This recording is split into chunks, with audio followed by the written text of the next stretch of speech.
Super Mario RPG was always one of my favorite games of all time, and it still is. Even after that happened. The fateful night when my view of the game would change forever. One night, I got tired of playing the games I'd been working on lately. Minecraft, Team Fortress 2 and stuff. I wanted something older, and I thought, what better than my old fave, Mario RPG? In fact, I'd even been neglecting my webcomic of it lately. I decided to play a little bit, and it would get me in the mood to work on a new comic. I dug out my SNES and my box of games and hooked it up. Normally I'd just use an emulator, but I wanted to feel the controller in my hands. The WASD keyboard configuration was just getting tired to me. Anyway, I got it hooked up and looked through my games. Super Mario All-Stars, Super Metroid, Mario World, Chrono Trigger. Super Mario RPG Legend of the Seven Stars. Found it. But when I picked it up, something was really weird.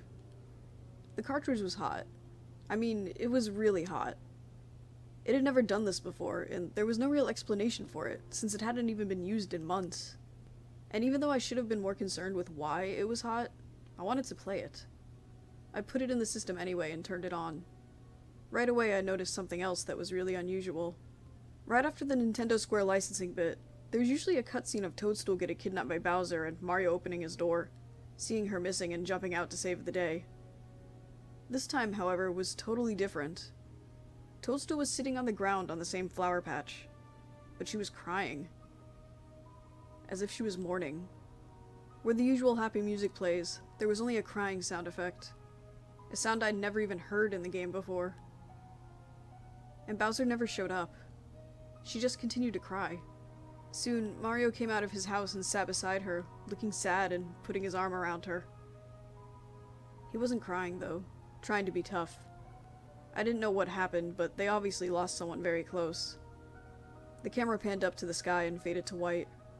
The screen faded back into Mario in his house doing various things. Washing his face at the sink and looking over at the second sink and sighing. Sitting at the breakfast table, with a place set for a second person across from him. He stared at the empty seat for a beat before breaking into tears. At this point I knew who they lost. It was Luigi. Mario was getting ready to go out and went for his hammer on the wall, and paused when he saw the one next to it under the name Luigi. He looked like he was going to well up again, but instead just grabbed his hammer, pulled down his hat, and left. The cutscene cut back to Toadstool in her bedroom in the castle. She sat down on the bed and sighed, brushing her hair and looking out the window.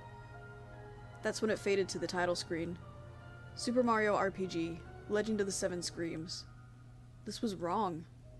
I'd never seen any of these sprites in the game ever.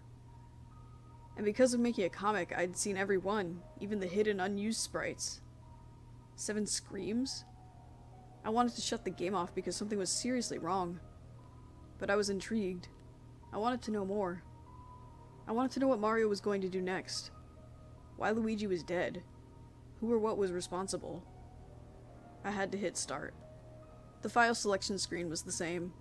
Only the Mario sprite you used to select your file didn't have the same old dumpy smile he always has. He looked pissed. And there was only one file. All my files were gone and I got pretty far in all of them, 2 of which had completed games on them. The file that remained was called Payback. I selected the file and Mario jumped off the screen like he usually does. The game faded in with Mario outside his house. And he actually had dialogue. He never spoke in this game. Not one line. But he was speaking, and it wasn't pretty. Mario, how could this happen? My own brother taken from me. I'm gonna do something. They have to pay. I could move my character now.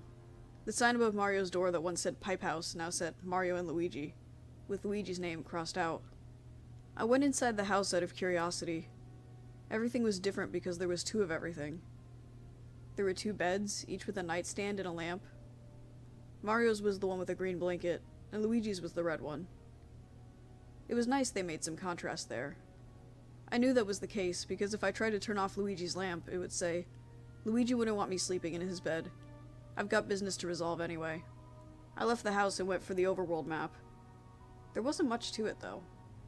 There were huge chunks that looked like they were blown apart by an explosion of some sort. Mushroom Way was luckily intact. I selected Mushroom Way and went in. Everything looked totally different. The dense forests and vines looked like they had been burned away, and there were charred enemies on the ground. Some with mangled faces and some torn in half with actual blood, which was never ever seen in a Mario game. I got through the first screen, and the second screen wasn't much better. The hills were flattened, the once spinning flowers were now piles of ash. Once again, there were enemies everywhere on the ground. The full heal block was still there, even though I didn't need it now. I hadn't thought until now to check Mario's stats. I opened the menu and went to status and selected Mario. Mario had 20/20 health, and already had his hammer, which I didn't think was weird considering everything else. His other stats were normal too, except one. His attack, defense, magic defense were all normal. But there was a new one. Rage. And it was in red. That made me look at Mario's sprite again, and he still looked pissed. I closed out of that and continued to play. At the end of Mushroom Way there was a boss. But he wasn't alive. It was a skeleton of the Hammer Bro that was once blocking the way. Burnt flesh fused to bones. I inspected the skeleton and Mario stepped close, put his hand on it for a second, stepped back, and smashed it to pieces with his hammer. I was so shocked at what I was seeing, but it was making for such an interesting story I couldn't stop playing. I continued on to Mushroom Kingdom, but it didn't get much better from there. Mushroom Kingdom was in ruins.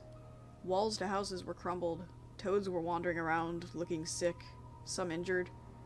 The place looked like Hiroshima after the A-bomb. There was no music.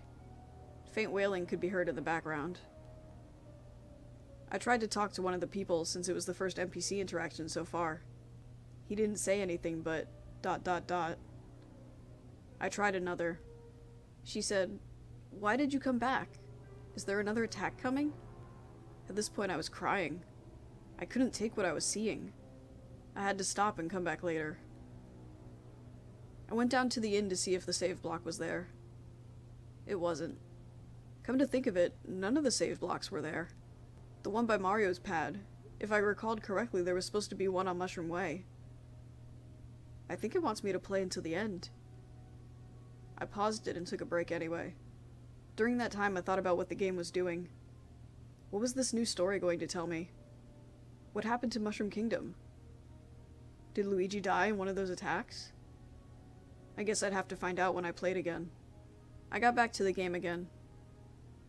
I usually turned off my TV when I had a game pause, so my dad wouldn't get after me about leaving stuff unattended. I turned the TV on and there was a message on my screen. "You left the game. I wouldn't recommend doing that again." I was freaking out after that. I had to catch my breath, but I bypassed the message and unpaused the game, and started again. The first place I wanted to go was the item shop, to see what kind of new items this new game had. But I got down there and the front door to the shop was boarded shut. There was a note on the door. I read the note and it said, "Item shop closed indefinitely by owner. Sorry for any inconvenience. I'm just too scared to keep going any longer." I half expected that. The mean old shop owner was a coward anyway. I see some people's personalities haven't been altered at all. The only real change I've seen so far is Mario. Not really a lot I can do now but go up to the castle and see the princess. When I got there, I was glad to see the castle didn't get too much damage like the rest of the town. The 2 guards that usually stand outside the door were gone. I guess with the assumed thin numbers, they were needed elsewhere. Once inside, I was spotted by a Toad immediately, and in fact scolded for not being there sooner. Toad. "Mario, where have you been? The princess has been worried sick about you. I mean, I would have gone to retrieve you myself, but Mushroom Way lately has been so how are you holding up?" Mario. "Better than you can probably imagine. Where's Toadstool?" Toad. "She's in her room, but I recommend you see the Chancellor first. I'll call her down for you." I moved forward to the main hall where the Chancellor usually is. The room was a wreck. The red carpet was all ripped up, curtains torn off broken windows, holes in the floor, even dead toads still laying in places. Everybody still alive leaped up to their positions when I walked inside. Chancellor. "Oh, my spores! Mario, I'm so glad you're here. Mario, there's no other way to say it. It's bleak. There's not a lot we can do right now. Or probably ever. Mushroom Kingdom as we know it may be done for." Mario. "I don't care. There, I said it. I just don't care anymore. I'd set out again to defeat a powerful evil, but not for any of you. My brother is dead. It's all their fault. I want to find the person who did this and peel the flesh off his bones. Then I'll rip out his eyes and show himself to them so he can see how ugly he is inside. Then I'll rip out his heart, assuming he has one. And this hammer is going to get me there. Chancellor. Now, Mario, that's a bit dark for you. What's come over you? He is closer to Mario, and Mario took a step back. And another step back. Before he... I couldn't believe it. He swung his hammer at him. He hit with all his might. Even with the sprite so small and pixelated, I could tell what happened. He broke the Chancellor's neck. A small amount of blood came from his mouth, which took the most damage. The impact happened in slow motion almost. The other Toads just watched in horror as their used-to-be hero killed their leader in cold blood. Toad. If we don't have Mario anymore, what hope do we have? Everyone started crying and Mario turned and left the room. This game was really depressing me. In the next room, Toadstool was waiting for him. Toadstool. I saw what you did. Why? Mario. I don't know. You know this isn't me, but I think after that little display, I'm a lost cause. I should leave and never come back. I'm sorry.